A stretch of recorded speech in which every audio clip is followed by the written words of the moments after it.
This is my max low rarity deck profile for my Stein Monarch list that I crafted that Cyber VX amazingly went undefeated with in the last Reaper Monthly tournament.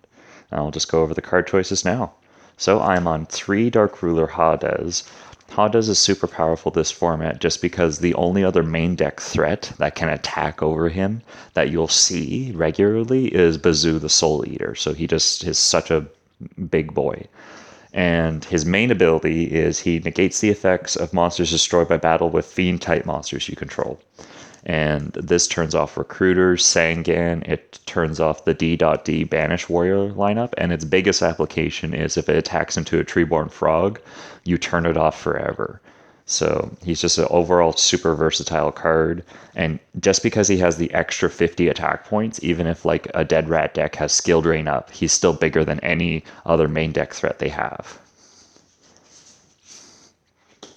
Then we are on 2 Mobius the Frost Monarch. Mobius is the best worst card of the deck. It will sometimes just win you a game from blowing out your opponent's back row, and sometimes it will just be a 2400 beat stick. So it's always important to have Monarchs in your side deck. You can swap for Mobius when he's just horrible in the matchup. Then we are on 3 Zaborg the Thunder Monarch. Zaborg's super important for killing Reaper or enabling the Last Will OTK. I have tested with Grandmorg the Rock Monarch, but Reapers face up way too much of the time, where just Zaborg will always deal with it. Sometimes he's a little bit crusty when there's only one monster on board, because then he'll have to. He's not a you can ability, so he will have to blow himself up. But I have triggered Last Will doing that before. Then we are on 2 Cyber Dragon. Cyber Dragon's super powerful this format just for tempo, and then if your opponent is keeping your monsters off board, Cyber Dragon can enable you to get a monster for a tribute summon. So it's not ran at sometimes I run it at 3, but at 3 it can brick just because you'll have these hands of only Cyber Dragons and no tribute monsters, but he's always fairly good. Then we have 1 Breaker the Magical Warrior. He's always in the main or side deck. Sometimes he's a little bit bad when all your other monsters in hand are Monarchs, so you don't really want to summon him because he'll just die.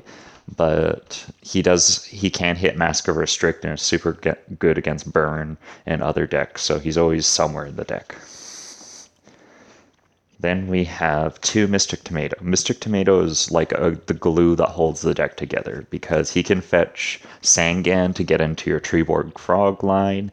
You can get into Cyberstein if you have a Heavy Storm in hand to OTK your opponent. If you don't want to die, you can get Spirit Reaper, or you can punish opponents who Donze Luged you by summoning Tomato, crashing into their Donze Lug, then get a Reaper and rip their hand. So he's just an overall very versatile card. Then I'm on 1 Sangan. Sangan's super powerful just for he's the only one of the few cards in the format that you actually plus from tribute summoning. And just being able to search almost your full deck is super powerful.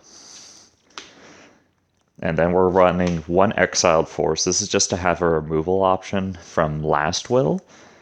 In future builds of this deck, I'm running D.D Warrior Lady just because she can. She's not super miserable to draw as your only monster that you can summon, just because she'll usually trade 1 for 1, which whatever battles with it. Whereas Exiled Force, if it's your only monster and you set it, you'll get minused. Then we're running 1 Cyberstein. We're only running 1 because if we run more than 1, he tends to add too many bricks to the deck, because you'll often have these hands where you have Monarchs and a single Cyberstein, and you either have to commit to Cyberstein and pray they don't have a Dark World Snatch Steal, or just let Cyberstein be another brick in your city of bricks. Then we are on Triple Spirit Reaper, the namesake of the format. It's really good just as a defensive wall or to rip cards out of your opponent's hand. Its main application I found for the deck is testing back row. Because let's say your opponent has 3 set cards and you normal summon a Reaper and you attack and rip a card out of their hand. That means none of those back row would interact our interaction because they players will do everything in their power to prevent a Reaper discard. So if a Reaper gets through, that means you're good to go to Stein OTK them next turn. And he is the second most last will target I grab, and often you can double or triple discard people using Mephist when that comes in from the side, just with last wills and Reapers. Then we are on 3 Treeborn Forg. Forg is pretty good just because it keeps on coming back every standby phase, and sometimes I'll use it to like test a set. I'll summon it into attack a set monster, see what it is, and then play a Monarch, just so I know, hey, I'm not walking into a Cyber Jar or something like that. So it is just super versatile card, and I would always run it at 3 if you're running 8 to 10 Monarch build. If you're running if you're running 5 or less Monarchs, then you could not run Treeborn at all. But I'm running 8 Monarchs, because if you're running 8 to 10 Monarchs, that is the ratio to have as highly likely chance to see a Monarch in your opening hand, but not draw 3 or more Monarchs in your opening hand. And then I consider this like a trinity of the format of Snatch Steal, Heavy Storm, and Dark Hole. Snatch Steal just enables OTKs. It's a really dumb card. If there was any card I could ban from the format, it would be Snatch Steal. Heavy Storm is just super powerful for enabling OTKs and clearing back row. And then Dark Hole can trigger your own last will and just clears the board for stabilizing. And some people might be like, hey, I thought you said this was a max low rarity deck profile. And it is, but I consider Platinum Rare even lower than common, because this was the rarity available in the Noble Knight box set, which caused my LGS to no longer carry Yu-Gi-Oh products. In addition to when the LGS eventually closed its doors, I think they had like 9 of these boxes still on the shelves. It was just very miserable, and plus it looks ugly. And then 1 Confiscation. Sometimes I don't run this because the life point cost in Monarchs, but it's just so game winning when you activate at turn 1, having perfect information on what your opponent has and being able to rip like their only monster in their hand. It's just so backbreaking when you use it on somebody. And then 3 Last Will, which is like the heart and soul of the deck. Last Will just enables, summoning any monster as soon as one is sent to the graveyard from that you control. So, well, any monster 1500 or less. But being able to, the basic idea is just tribute summon a monster, and then you've got Last Will online to grab Stein to OTK, or Reaper if you're unsure of the back row. And then we're running 3 Cold Wave. Cold Wave allows a really nutty plays by either protecting your Mobius from the back row from being chained, protecting your Hades so it doesn't get Snatch Stealed and you get blown out from Hades being stolen, or it enables what I like to call the FTK hand. So the FTK hand is when you go first, you have Cold Wave, Last Will, any monster that sticks, such as a Treeborn Frog, and 1 tribute summonable monster like Zaborg. So you activate Cold Wave, and then you set Treeborn Frog. Even if your opponent kills Treeborn Frog, it comes back. Then on your next turn, because there's no back row from Cold Wave, because it prevents them from even setting cards, you can then just tribute summon for Zaborg the Thunder Monarch, kill their monster, then Last Will OTK them. Then, for other spells and traps, we're running 2 Enemy Controller. Enemy Controller's super great just for killing a Reaper mid-battle phase. If you attacked into a set 1, you can use it to change his battle position, and the targeting effect kills it. And then you can also tribute a monster you control, turn on Last Will, and steal a monster to OTK. And it has a weird interaction with Forg that you can, during the standby phase, special summon Forg, activate Enemy Controller from your hand, tribute Forg, steal their monster, and then still special summon Forg again. So it's pretty good, but sometimes it's just rotting in your hand. Just because it's super good when you have your Treeborn Forg, but otherwise it can be dead. And then we are running one Premature Burial. Premature Burial sometimes is dead in hand because it conflicts with a couple cards in the deck, mainly being it conflicts with Reaper, because Reaper explodes once you try and revive it with Premature Burial because the effect targets. And then Dark Ruler Hades cannot be summoned from the graveyard. So it does conflict that way, but you can still target a Reaper with Premature, special summon it, explodes, and then trigger Last Will. And then we are on double Brain Control. Sometimes I'm running 3 of this card. It can brick if you draw into like multiples and you just get way too low life points to use it. But a majority of the time it's just a super tempo play, and even if you do draw multiple, you can use it to steal 2 of your opponent's monsters, then OTK them with their own monsters, which is always fun. Then we're on double creature swap. This is like a hit or miss card of the deck. Sometimes you just blow out your opponent by giving them a frog, or you could give them a tomato or a Sangan, and then you just plus after killing the monster.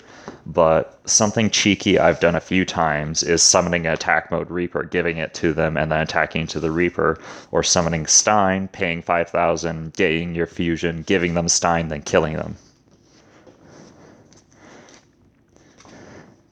And then for the last main deck card, we're on one Torrential Tribute. It can sometimes not be useful, but like a majority of the time, you can use it to equalize, you can use it to turn on Last Will, or there's the blowout play where you set a Sangan or a Forg, and you Torrential when your opponent overcommits, and then you just plus. And then for the side deck, we are on one Cyber Dragon. Usually you want to side it in when you're going second, or versus any beatdown deck, or like Warrior, just because you just need all the bodies you can to protect your life total and to stabilize until your big monarchs can just overpower them. Then we're on 2 Mephis, the Infernal General. So he's the swap monarch for your Mobius. He's really good against other Monarch decks just for discarding. And he can pierce through Frog or Reaper, because I've had this when testing Thestalos, where they'll have a Treeborn Frog up, and Thestalos just can't get in because of their Frog. But Mephis has piercing, so it can get in. But Thestalos is definitely better in builds with Soul Exchange, where Mephis is better in builds without Soul Exchange. And one huge benefit that has come up quite frequently is that he is a fiend. So he works with Hades. And so sometimes your opponent will have a Sakuretsu armor, and they thought it would protect from the Hades, but since you summon another fiend, they have to Saku your Mephist, or else, either way, their monster's getting turned off as long as you're attacking with Mephis first. And then for the side, we are on 3 Hydrogeddon. And the idea is for another card on the side deck, 3 Royal Decree. Royal Decrees to be brought in versus Bazoo, Warrior, or Burn. And Frog gets worse. Frog gets turned off when you run Royal Decree. So you needed another monster to replace it. So you cut Forg to 1 copy, and then add in Hydrogeddons just because they're an offensive beat stick that provides tribute fodder. And then we are on 1 MST and 2 Dust Tornadoes in the side. MST was cut from the main just because you'll often have hands where it just bricks or it just does nothing because the card was chainable. And so just having in a side deck, it's necessary to have for like turning off Masker Restrict game 2 or against Burn. And a huge thing of running Dust Tornadoes is being able to pop Kaiser Coliseum and then summon Mobius and clean up the board. And then we were on 3 Solemn Judgment. This was mostly just for other Monarch decks, because we can still Stein and then Solemn Judgment to protect our overextension, or if you Solemn Judgment their normal summon, it hurts their Fifis. I would know. It really hurts. Please don't run this card. And yeah, And you would also use it against Bazoo, the Soul Eater, mostly just because if they flip return, you lose the game. So you need every answer you can against return. And then for the extra deck, just to go over the important targets, the cards I summon the most are Gatling Dragon, just to clear monsters, and I will blow up my own Stein and their set card just so they can't attack into Stein and kill me. And I have Cyber Twin is just 5,600, and because it's 5,600, it means 56 plus a 2,400 Monarchs is 8,000. And then for targets I've summoned twice or less, most of them one time. I've at least summoned these all once. Rio is only really good once you've seen a lot of back row, because then you can be like, okay, it can't be torrential, it can't be this card, so I know it has to be a trap. So then you can play this and kill your opponent. And Dark Belter's kind of in the same boat. It's like, okay, I haven't seen a Dark Hole. This will be a good time to get out Dark Belter, or just Cyber End or Blue Eyes Ultimate if you know the damage can kill your opponent. And I have stalled with Thousand Eyes Restrict before, just in like versus weird decks. And then since it is Reaper format, the extra deck limit hasn't been established yet. So as well as I'm running every possible summon monster you could run. And that's everything. Okay, bye.